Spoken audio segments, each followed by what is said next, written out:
Okay, we'll go ahead and get started. We've got Matt here joining us from USGS. Matt, you want to say a little bit about yourself and go ahead and dive into your presentation? Sure. Well, thank you for the invitation to present to you. So I'm a supervisory research ecologist here at the Forest and Rangeland Ecosystem Science Center in Boise, Idaho. And we also have people in Oregon and Washington as well. But the operation that I've built is it's pretty much the largest in the Department of Interior for addressing fire, invasives, restoration, and ecological impacts in sagebrush steppe rangelands in the interior western US. And that includes central Washington as well, central and eastern.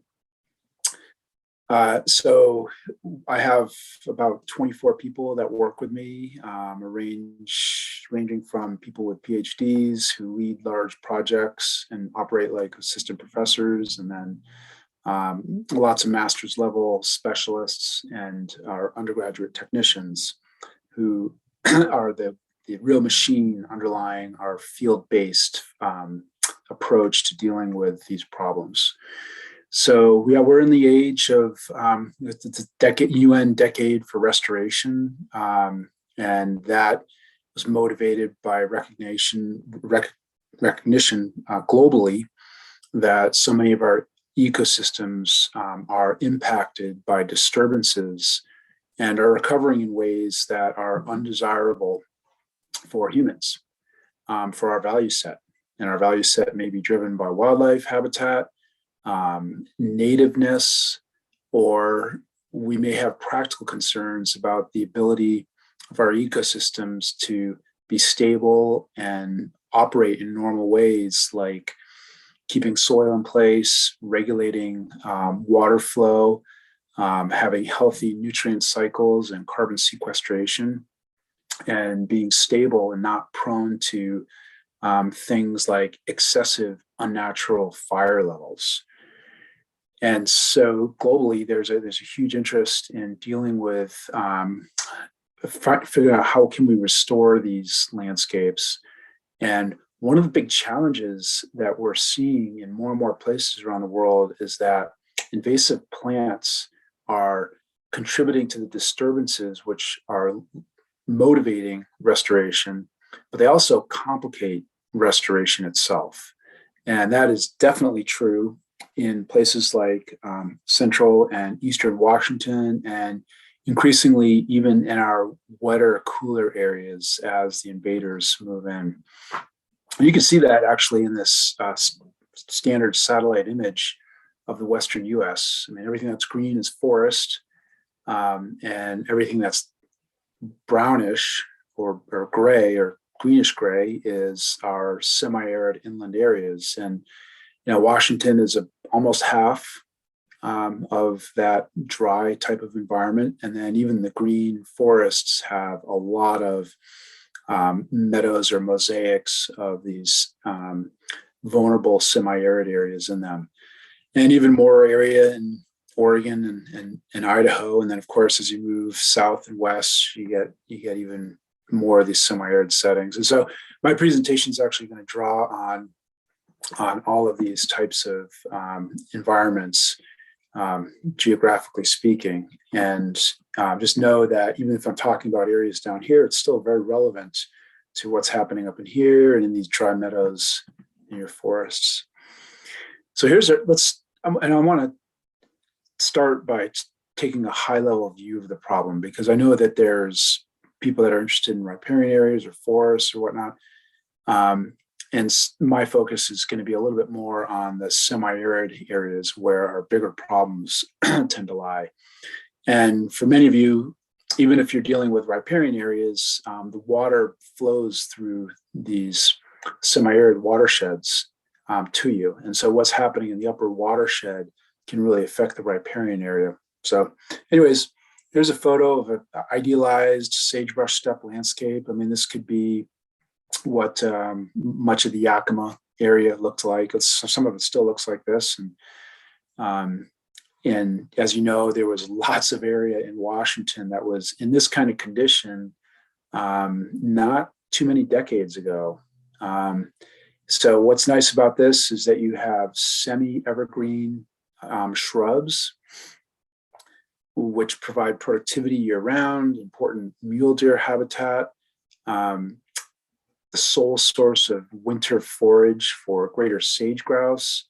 And many of you know that we're more concerned about greater sage grouse than we even might have been for like spotted owl, considering in the Western US, the potential economic and environmental impacts of a listing under the Endangered Species Act for that species. It's not listed yet.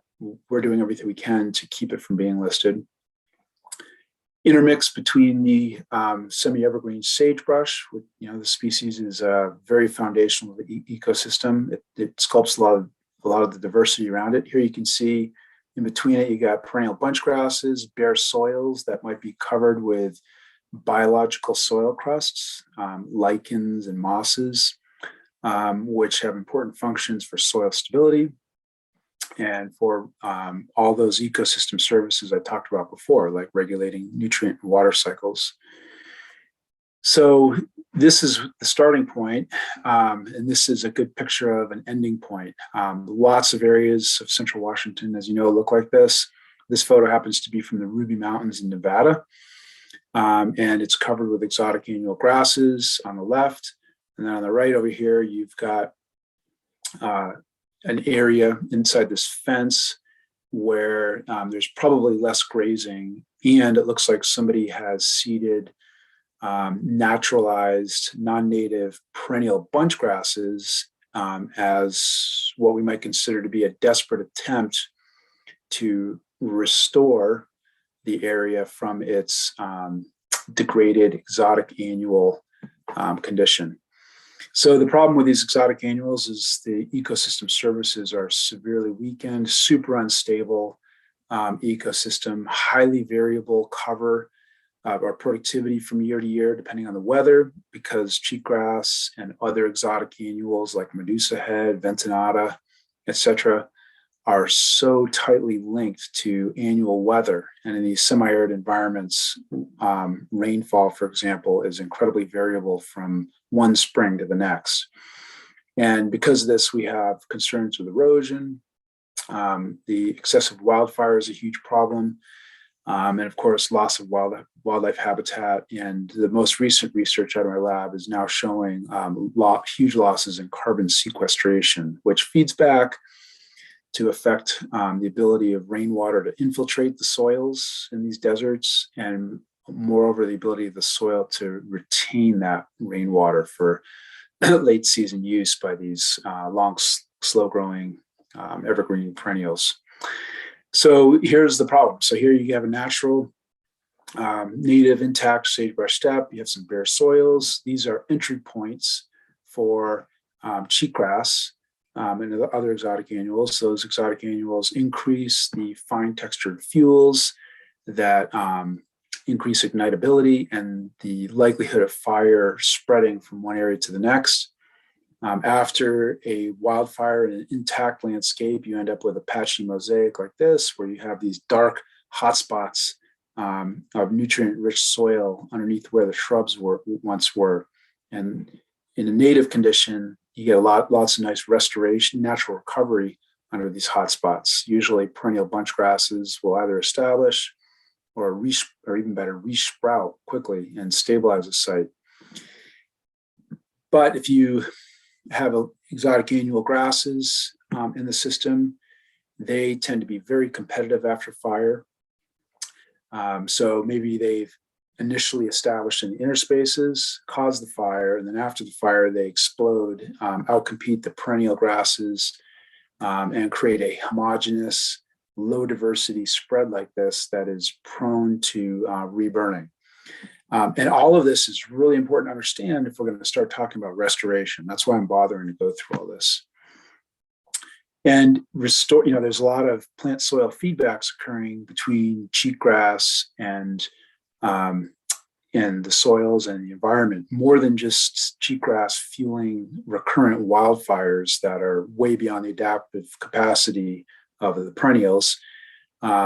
Modification of soil and soil water to the benefit of cheatgrass and to the detriment of natural recovery of these perennials. So restoring areas like this is incredibly hard. I've worked a lot with a variety of land managers in Washington who have really struggled over the years to try to, number one, prevent lands from becoming invaded by cheatgrass, but more commonly, unfortunately, in Washington, trying to get these types of landscapes back to a native condition. That may never happen. This is such a sticky, stable state that the time, energy, and costs to get a landscape back to intact sagebrush steppe is too often beyond the capacity of the land managers. It's not impossible. And I would argue that we haven't tried hard enough to do this in many areas, but it requires a commitment level that really challenges just about any agency or organization. It requires a programmatic approach, not a project, but a program, long-term program, where you continually retry to get these natives back in the landscape. All too often, instead, what we see is managers being happy with some sort of sacrifice level of success, where, again, they may take exotic perennial grasses or naturalized perennial grasses like crested wheatgrass or Siberian wheatgrass, imported from Europe, or, from Eurasia. And they would emphasize these species because perennial bunch grasses are considered among the only higher plants that are able to have some ability to compete with cheatgrass. And you can see that right here in this photo. So number one, here late in August, this is right on the border of, right near the corner of Idaho, Washington, Oregon. And here you've got an area that that the managers have. This is Siberian wheatgrass. It was initially fenced in. The cows were kept off long enough to allow the perennial grass seeding to establish. And here you can see in August that it is, it's still green and therefore less combustible. So here we've greatly narrowed the number of days that we would be worried about a wildfire occurring. That's a bonus. And then more importantly, this provides, well, not more importantly, but as another benefit, this perennial bunchgrass stand provides forage. Maybe not ideal forage to a lot of wildlife because they oftentimes prefer natives, not always, but often. But this can be forage for cows. And we would consider this landscape right here, these perennial bunch grasses, to have both resistance to cheatgrass or other exotic grass invasion and resilience, because these grasses tend to be relatively drought hardy and they can resprout after fires and things like that. So in the long run, over many different kinds of disturbances, ones that we could predict or future ones that we might not even really have in mind right now, these species confer resilience, and that's desirable because in the future we know that we'll be less apt to have to pay for interventions on them. So just a couple more things. Everything that I'm talking about right now, the management are key aspects of how we can adapt to future climate change. Here's just reiterating some points that I've made already.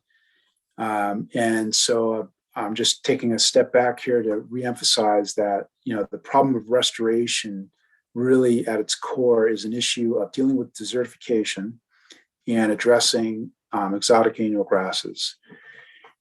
And you may, if you follow some of the dialogues that are occurring in the restoration community right now, you'll hear about this catchy terms. There's actually two of them. One is called RAD. It stands for this decision framework that we can either accept the change that is happening with cheatgrass. This RAD concept, by the way, I want to step back and say that this RAD concept number one, acknowledges that our landscapes are changing, that they're non-stationary, they're moving targets. And we can either accept the change that has happened all too much in the case of cheatgrass. Too much of the landscape starting 100 years ago was allowed to regress or degrade into annual grasslands. Or we can try to resist that change, and that's generally with doing preemptive restoration. Or we can direct the change towards that example that I gave you before of the naturalized perennial bunch grasses. We might say, well, we're not going to accept the change.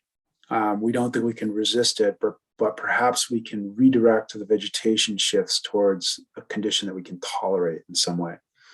You'll also hear some terms popularized in the Department of Interior, like wherever we have coarse sagebrush, like Saddle Mountain in Washington, let's defend it. Let's not lose it because it's so hard to recover. And then more importantly, can we create buffer zones around it where we can grow the core? And there may be areas where we can mitigate the losses by doing intensive restoration of areas that are degraded. So just some things that are useful. So the extent of the problem goes more than beyond Washington. Lots of wildfire. This is really outdated data. There's been plenty of wildfire in here recently. If you look at these wildfire maps of the Mountain West, they overlay perfectly with the satellite-derived estimates of annual grass increases. And by the way, if you're a land manager looking for good maps of annual grasses, I would be pretty leery of using these remotely sensed products, one of which is known as RAP, R-A-P. They are intended for very broad scales, like the entire state of Washington. We're seeing a lot of land managers forego field monitoring with the idea that they can just simply use the satellite imagery estimates of cheatgrass or other plant cover instead. So caveats there for you, okay? And then the loss of sagebrush and native perennials also superimposed on where the cheatgrass and where the fire is. And if you're not aware yet, there has been an incredible amount of restoration that's gone on, starting actually much earlier than 1940, really in this Columbia River drainage, starting in like central Idaho or southern Idaho here, and even all the way out into Washington. There was planting of perennial grasses in areas that were threatened by cheatgrass starting in the 30s. And in the 50s, 60s, it really ramped up quite a bit. And then when we started seeing mega fires in the mid 90s and especially early 2000s, the federal government and many state agencies really went heavy with seeding and in some cases herbicide applications. Prescribed burning, really unpopular right now in these landscapes because fire is part of the root of the problem. And in places like Utah, you may hear about intensive harrowing treatments, like dragging huge anchor chains across the landscape to rough up soil surfaces and cover seeds. Those still go on, but to my knowledge, they're not as common in places like Washington. A couple notes here. An analysis recently done are telling us that there's about 30 million acres of the condition that I'm describing that need to be restored. And if you look at the rate of new fires that are happening and invasions, the federal government is now thinking we need to be restoring about 1 million acres per year to offset the losses. Otherwise, we continue to see these semi-arid inland landscapes continue to spiral downhill. So big thing. Okay, so what do we do about it? After fire, most of these semi-arid landscapes, and even a lot of the forest areas are, especially if they're federal lands, are grazed. They have cows on them and sometimes still sheep. And by far, the most common restoration treatment that we see prescribed is a passive one, and that is to alleviate the pressures, alleviate the land from the pressures of livestock grazing, at least temporarily.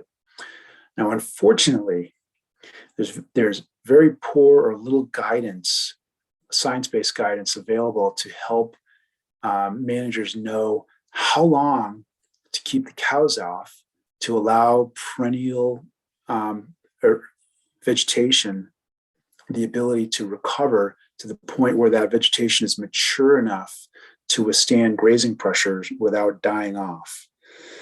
This is a big one. Many people think that that post-fire grazing, precocious grazing, is a major factor that has led to the annual grass problem in the first place. We're working pretty hard to try to come up with guidelines. Right now, most agencies use a nominal 2 years of grazing rest after a wildfire. Is that enough?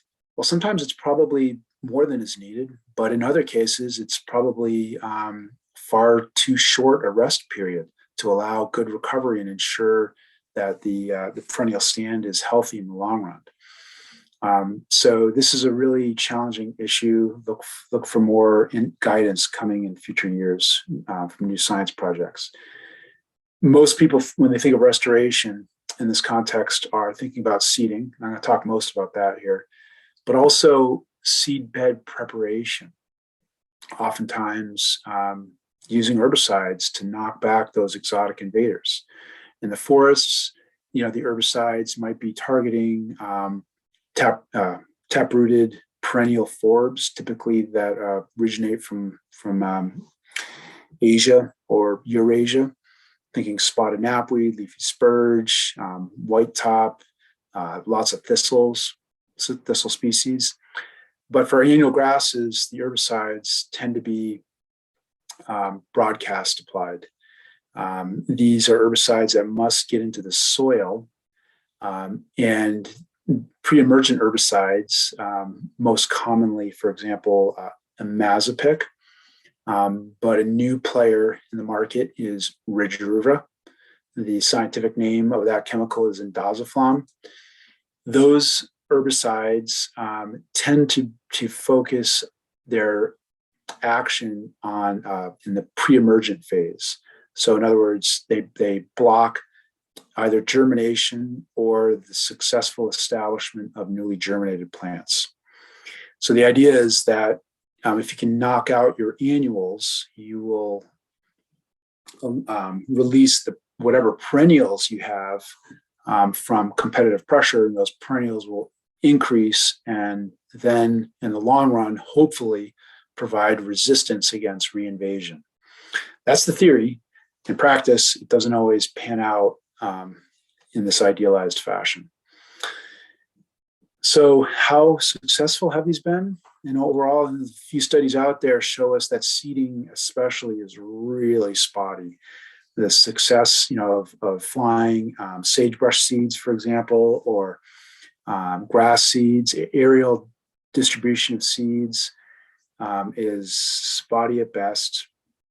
It can be a little bit better if you seed onto a freshly burned area and then do something like I mentioned harrowing and dragging anchors across the soil. Sometimes you can cover up seeds a little bit that have been aerial deposited and maybe get a little bit more success.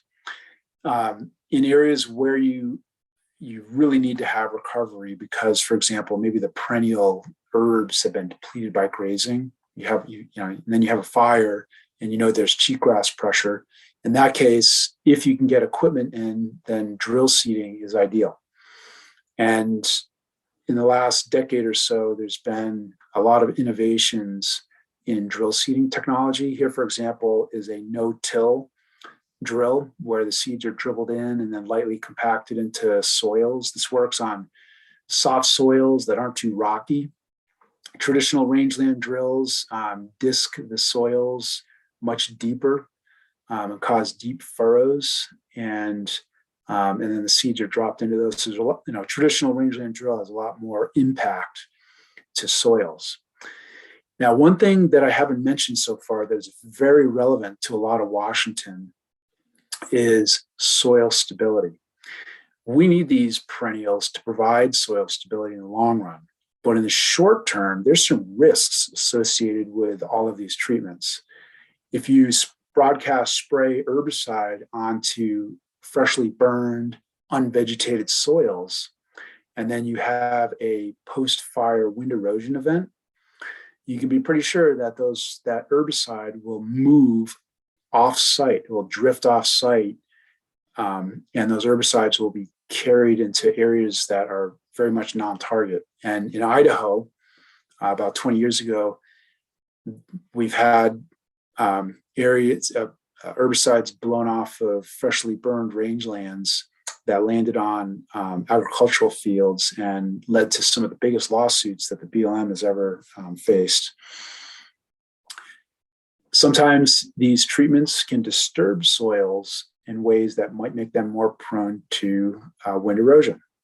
On the other hand, very careful disking sometimes can create furrows, and if they're oriented orthogonal to the prevailing wind direction, maybe that can provide some stability. Generally, the few studies available show that that drill seeding with traditional deep, soil ripping or disking actually leads to a little bit more wind erosion initially. But if the perennials are successfully increased in the long run, you've created more stability. Really critical issues for managers to deal with. And by the way, if you end up with a fire on an area that is flat and the burn patch is large enough, and you think that some sort of herbicide or drill seeding is necessary, by all means, reach out to us and we can provide some remote consultation on gauging the risks and rewards of these different types of interventions. And by the way, there's a lot of different iterations, a lot of different ways you can combine herbicides and drill seeding. First of all, if you're applying pre-emergent herbicides and you need to also seed, then you got a potential conflict here where the seeds you sow might be rendered ineffective by the herbicide you apply. So you then face critical questions or decisions about how to stagger, either in time or space, the application of the herbicide and the seeds. You might have to spray initially after the fire to knock back the cheatgrass, wait a year, and then drill seed, or vice versa. Or you might need to drill seed to a depth of about 1 inch and then cover up, allow the seeds to get cover up, and then apply the herbicides to provide spatial separation. Lots to talk about here. So these are expensive techniques. And like I mentioned, the restoration success has been mixed, especially in your mid to low elevations, okay, where Wyoming big sagebrush tends to dominate. At your higher elevations, oftentimes there's a lot of a natural resilience and resistance, and maybe you don't need to invest your money into these higher elevation sites unless they're very much threatened by cheatgrass. These lower elevation sites, and there's plenty of them in Washington, a lot of times, if you're going to intervene, you just need to be ready to spend a lot of time and money to get it done effectively, or you will waste your investments. And therefore, this resistance resilience concept suggests to us that the intermediate zone here, where there's both a need for restoration and a likelihood of reasonably good recovery, this might be where you get the best bang for your buck in terms of the restoration investment. So that's the concept. And again, building resistance resilience does require a focus, and at least initially, on resprouting perennial herbs that can compete with invaders. Okay. Next few slides are kind of sciencey, and I don't want to dive much into these. I just want to point out to you that if you engage in this type of work with stakeholders, your stakeholders will inevitably come to the table with different opinions. They may have heard a lot of negative communication about the success of restoration treatments in these semi-arid areas, some of which may be founded, but I want to let you know that even the scientific literature is really mixed on this. And the reason for this is that the areas that have been affected so far are vast and huge. I mean, there are millions and millions of acres that have been treated with herbicide and seeding. And actually, there hasn't been too much sampling, like field sampling, to concisely and accurately verify the success level from those treatments. So we've been working pretty hard at looking at where, when, and why have we seen success or not, using very high throughput methods, including having dozens of field techs travel all around the Western U.S. To sample historically burned and treated areas, restored areas, to see what the outcomes were. And anyways, all of the information that we're producing is number one, showing us that there was some flawed information that rolled out years ago about treatment success, and then number two, success has actually been greater than we think.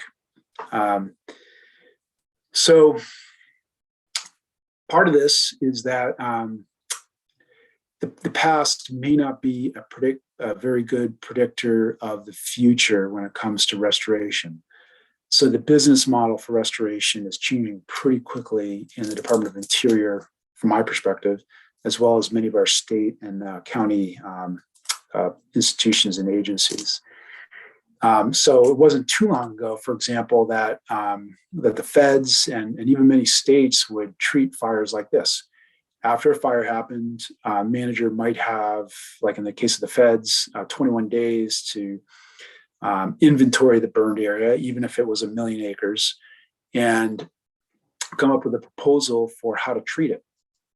And in the case of these semi-arid areas, those areas are tended to be really vast, and often, access is hard, and there's a lot of uncertainty about what lied on these landscapes in terms of vegetation before the fire.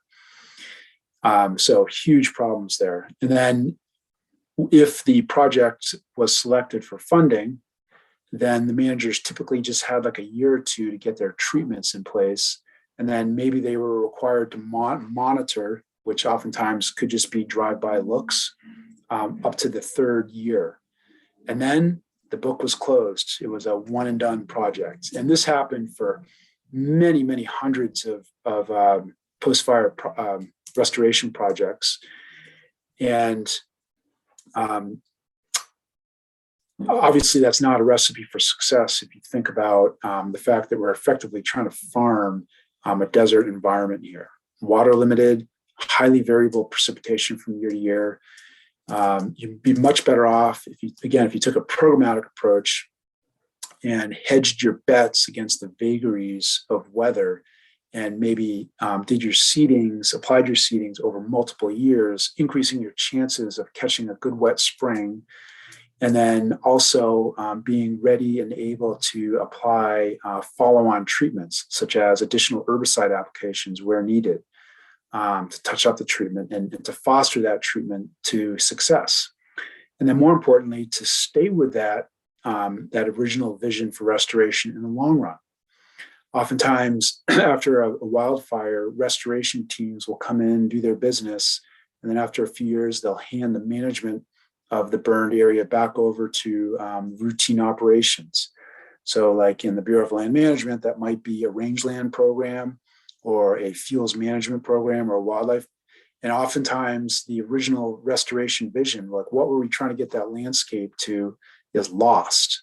And too often we think that post-fire, like long-term site management, may have damaged what was otherwise successful restoration efforts. So towards this, there's a couple of examples of how to do this. The most notorious or notable is the one that I've led, the 2015 Soda wildfire that happened not too far from Washington. 105 different grazing managements, 300,000 acres. The federal government put $67 million into this. All stakeholders, the state of Idaho was heavily involved, Oregon, so many different NGOs and things like that. Lots of sampling done, so we know very well what happened on this landscape.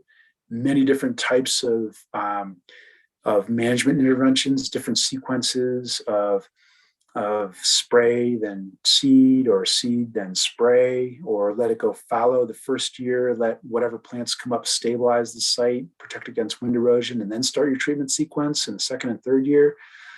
So much to talk about there. One of the coolest things was this area was sagebrush steppe. It was sage grouse habitat. They had, there was no local seed left. They had to import seed from many different areas. So picture tractor trailers rolling in from Washington, Nevada, Utah, filled with sagebrush seed. Each one of these strips here is, 10,000, sometimes 20,000 acres seeded with different seed lots. And those seeds came from different counties in elevation. We learned some really cool things from this. This is the number of sagebrush coming back after the fire.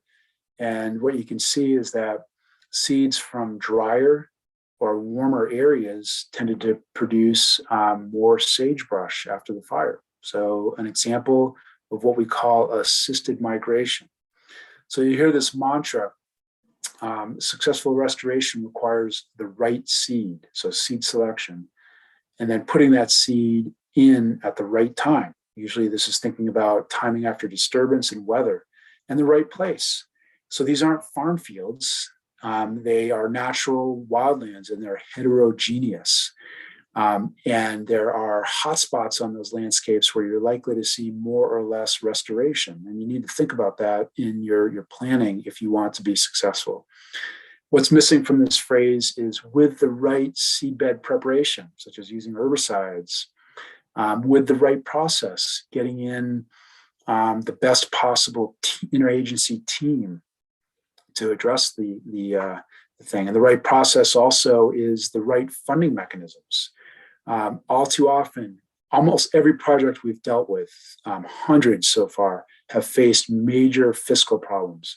Even if there was lots of funding available, it was like the timing of funding was off. The site these are, like farmers, they put the seed in the ground when the seed needs to be there. They harvest when when Mother Nature says the harvest has to happen. If they don't do it, then they lose their crop.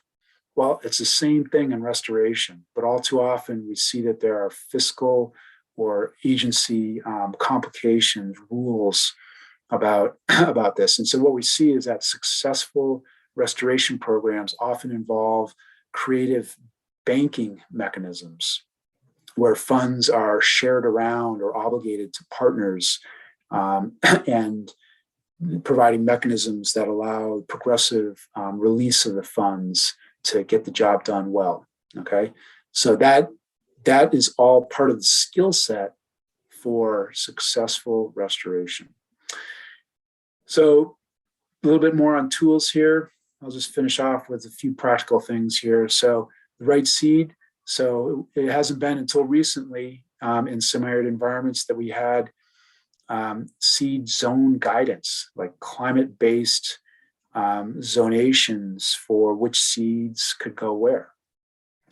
In my opinion, these seed zones are still in development. They require a little bit more testing, but at least we have them. 10 years ago, we didn't have them. 10 years ago, there was almost no discretion about what seed was planted where when it came to sagebrush or some of the bunch grasses we're talking about. So we now have lots of common garden experiments where we took seeds from lots of different areas, grew them together. Here you can see near Boise, Idaho, some plants died, some barely grew, some survived and grew tall. Local is usually better, but not always. And then we take this information and create these predictive maps. And the information now is readily accessible, for example, using the seed lot selection tool. You can Google this and it's so easy to use this. You create a little polygon around your project area and you ask the software to identify where you might be able to get your seeds from. And then you can take that info, either give it to your seed collectors, or if you're trying to buy seeds, you can use that to select the right seed sources. Another key thing, so I've talked a little bit about using non-native seeds for restoration. That can be pretty tricky. Let's consider the diversity of different seed sources. You can use truly native ones That's a problem after wildfires because you probably haven't been collecting seeds in advance of an unplanned wildfire, right? And oftentimes our burn areas are so large that there might not be any local seed sources left, especially if you're talking about sagebrush. So you tend to bring in seeds from off-site, and they may be labeled native, but for example, if you're dealing with bunch grasses, those bunch grass seeds probably came off of a farm, and they probably are cultivars of some sort. And so they've been genetically selected for their vigor and their likelihood of producing seed and whatnot. So how much do those cultivars match the growth characteristics and the ecological traits of your truly native plants that you're trying to recover? That's a key question. And I also mentioned already, like using Siberian wheatgrass, which has its place for certain highly degraded situations. But, if you can get away without using these species and, keep your ecosystem more native, that's all the better. In the long run, we're seeing that native seed sources have done surprisingly well compared to non-native ones. In the short term, however, in really severe, harsh sites, we tend to see that the non-natives do well. There's some discussion as to whether or not we should be importing, going beyond seed selection for different populations, but instead planting different species like C4 desert grasses in our cold deserts like Columbia Basin. Bringing up blackbrush from the border of the warm and the cold deserts into our cold desert environments. Those are interesting questions for discussion.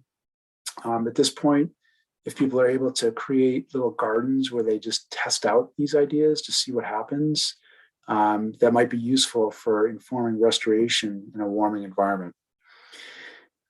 There's also new tools that can help with predicting weather. Here's one from the land treatment exploration tool that comes out of our shop. My colleague David Pilliard and his workers produced this, and they've used our science to inform the tool. And the cool thing about this tool is it uses the most state-of-the-art recent weather simulations to predict what the actual soil moisture will be at the skin of the soil where the seeds are, and at the deeper depths where the roots need to eventually get to. And it can forecast with some reliability, not perfect for sure, some reliability, what the moisture will look like after you've done a seeding that's planned for the future. So pretty useful things. All of this is science-based. It is based off of us measuring sagebrush recovery, for example, in hundreds and hundreds of, or actually nearly 1,000 plots all over the domain of sagebrush steppe.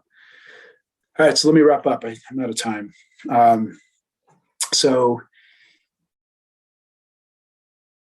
when it comes to restoration, we've got big issues with invasions in many areas. And if you don't have those problems now, the likelihood of them increasing, unfortunately, is high. We could be worried about climate change, but the biggest impacts to our landscapes will be felt first from species shifts that are usually going to be invasions. Sometimes those invasions will be from native species, like encroachment of juniper into areas grass or shrublands, for example. But often they're even more uncertain and chaotic when they involve exotic species from different continents, like annual grasses. Annual grasses, we know, are spreading pretty rapidly. They're continuing to increase to higher elevations, and they're getting into habitats where they haven't been before and creating impacts. We're managing, a perspective on not just trying to recover what we think should be the native natural vegetation. That's a lofty goal. Sometimes just thinking about restoring diversity, resistance, and resilience is a good target. And this is a little bit more of a generalized approach, but it's a very pragmatic, practical one that I think poises us to leave our landscape, leave our children and our children's children with less of a problem than we seem to otherwise have been setting up for them in recent decades. So ability to resist invasions and undesirable species changes, and ability of the vegetation to recover after whatever disturbances are going to come down the pipe in the future. And so there's lots of new tools that can be used. Again, I advocate an adaptive management approach. So treat, observe the outcome of the treatment, and be ready to come in with follow-on treatments and observe their impacts and repeat that cycle. And in my mind, this is the key way that we can use restoration as one of the best tools for climate adaptation of our semi-natural and natural landscapes. So that's all I've had. Margaret, do I still have time for questions? How are we doing on time?